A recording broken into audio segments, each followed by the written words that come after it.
Gerry Cotten passed away in 2018 at only 30 years old. However, Cotten's passing was more than just an unexpected tragedy because it cost thousands of people their life savings. The loss added up to over 200 million Canadian dollars, or about 137 million American, all because Cotten forgot to write down his crypto password before he died. Some online sleuths speculate that Cotten never actually passed. Instead, they think he faked it so he could steal his clients' money. In all honesty, no one is 100% sure Cotten is dead or alive. The ambiguity caused a massive debate amongst true crime sleuths, especially after the Netflix documentary Trust No One came out in March 2022. The documentary chose to hop on the skeptical side of the fence and frame the theory as a conspiracy. However, it's not that simple. There's a serious lack of evidence from both sides, which has led to other wild theories growing on the internet like weeds. Some believe, for example, that Cotten's wife poisoned him for the money. Others say the mob had him whacked. Both theories are just a bit on the fringe. Instead, let's focus on the two primary theories and the bizarre, stranger-than-fiction events that led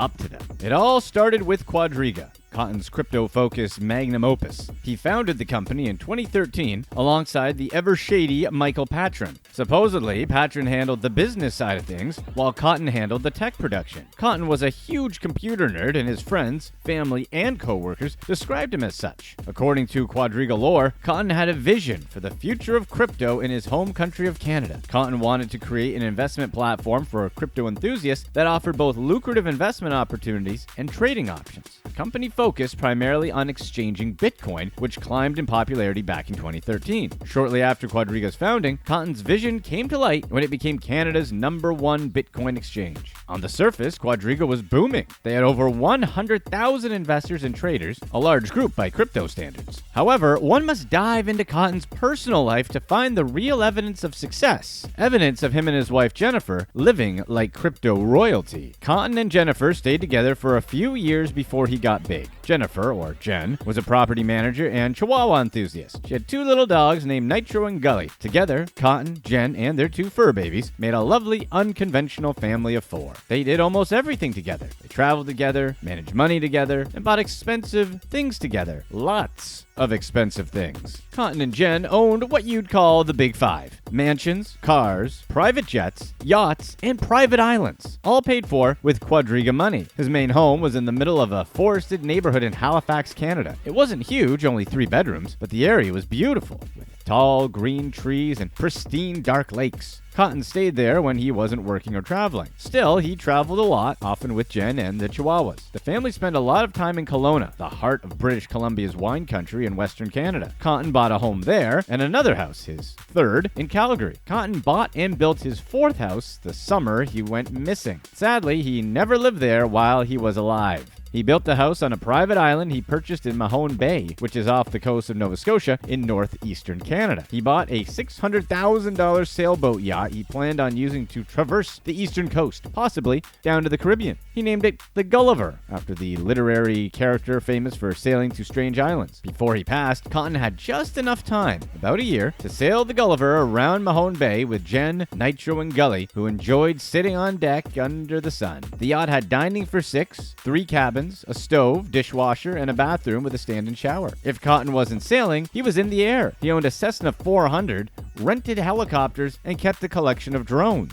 When he wasn't sailing or flying, Cotten either drove his Lexus, Jeep, or, his personal favorite, one of his Teslas. Cotten was a big fan of electric vehicles and anything innovative that challenged the status quo. His love for disruptive tech eventually led Cotten to Bitcoin. He followed crypto from the beginning. In 2009 and 2010, back when Bitcoin was just getting started in the tech world. A young college-aged Cotten attended meetings at coffee shops and dorm rooms to learn more about this new digital currency. He liked how the government or other financial institutions did not control Bitcoin. Crypto isn't controlled by anyone except the individual who can buy and sell the currency without worrying about government intervention. But most of all, Cotten was intrigued by the investment opportunities. He saw how easy it was to trade Bitcoin through different currency exchanges and how lucrative it was as an appreciating digital asset. In other words, Bitcoin would make some smart people a lot of money. Cotten planned on being one of those smart people. He created QUADRIGA for people like him who loved crypto and all the money-making opportunities it offered those brave enough to take it on. Quadriga was an easy, efficient way to buy and sell crypto. They were the first exchange to earn a money services business license from FINTRAC, Canada's foremost anti-money laundering authority. On paper, business was going great. Things changed when Cotten went to India. According to reports, Cotten started experiencing stomach pains right after he and Jen checked into the hotel. The newlyweds had just said their vows, but instead of going to Bali or the Bahamas, Cotten and Jennifer went to India. They were there to have fun and build an orphanage for children in need. Despite the generous nature of his visit, Cotten was still spending quite a bit of change. Their hotel, the Oberoi Rajavilas, is a 5-star establishment. The suite Cotten picked out cost around $932 a night. The trip was supposed to be the happiest time of Cotten's life, a luxurious experience coupled with charitable giving. Instead, Cotten found himself in a nearby hospital having his stomach tested by doctors. The results came back with some bad news. Cotten had traveler's diarrhea. According to medical records, his symptoms stemmed from Crohn's disease. According to Jen, doctors diagnosed Cotten with Crohn's disease several years prior. Crohn's causes bowel inflammation, leading to chronic stomach pain, diarrhea, and gas pains. However, this pain was more than just the usual inflammation. Cotten's stomach only got worse the next day. According to his blood work, Cotten's gut went into septic shock, meaning some of his organs shut down. Not long after that, he went into cardiac arrest, not once, but twice. Doctors say they tried to revive him twice. However, their efforts weren't enough to save Cotten, who passed away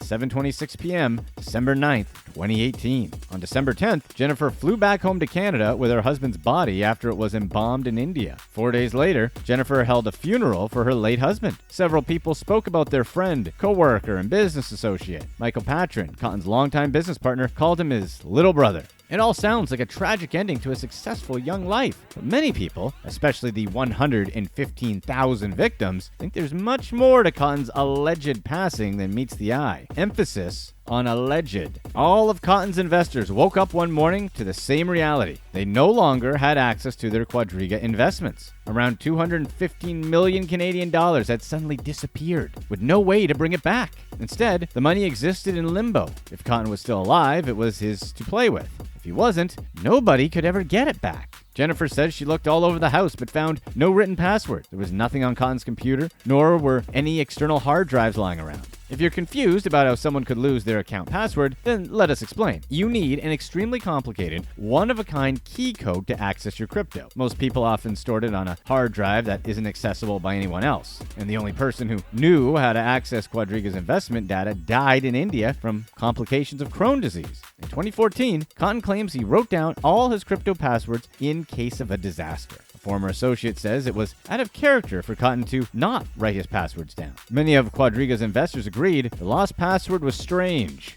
One investor, named Ali Musavi, told Netflix he felt something was off about the whole situation. He, alongside the other tens of thousands of investors, decided to investigate the matter. The first fact they found occurred just weeks before Cotten left for India. According to court records, Cotten wrote a will 9 days before he died. After his passing, the will went into effect. Jennifer received the bulk of his $12 million real estate portfolio, his plane, his Lexus, and the yacht.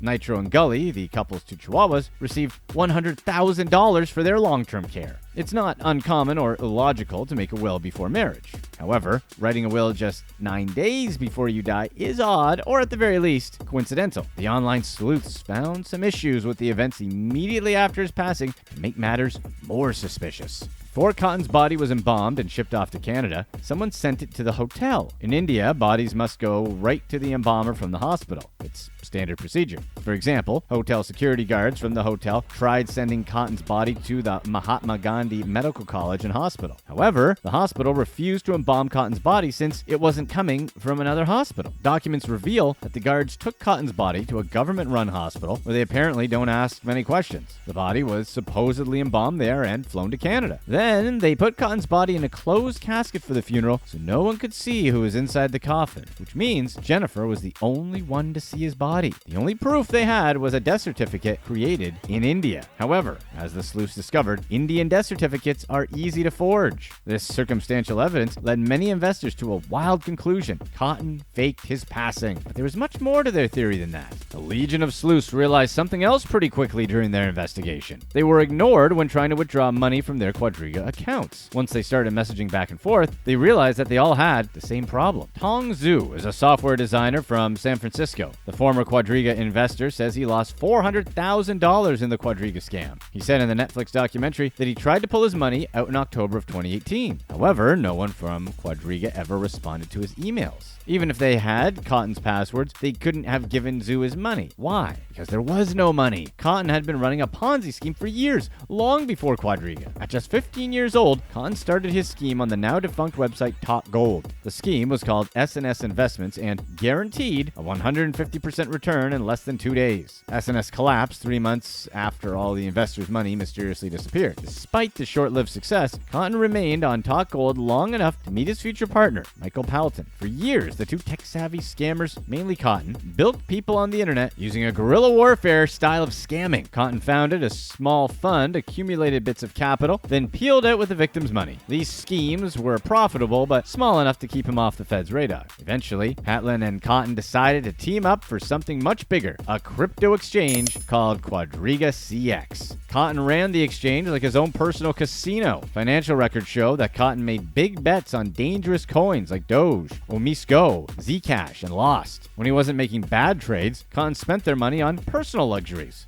he gave to his wife and chihuahuas. The only thing he left behind for his clients was a conspiracy theory for them to investigate. Click here to watch one of these next videos, and let us know in the comments section what you'd rather have right now, $1 million in crypto or $1 million in the stock market.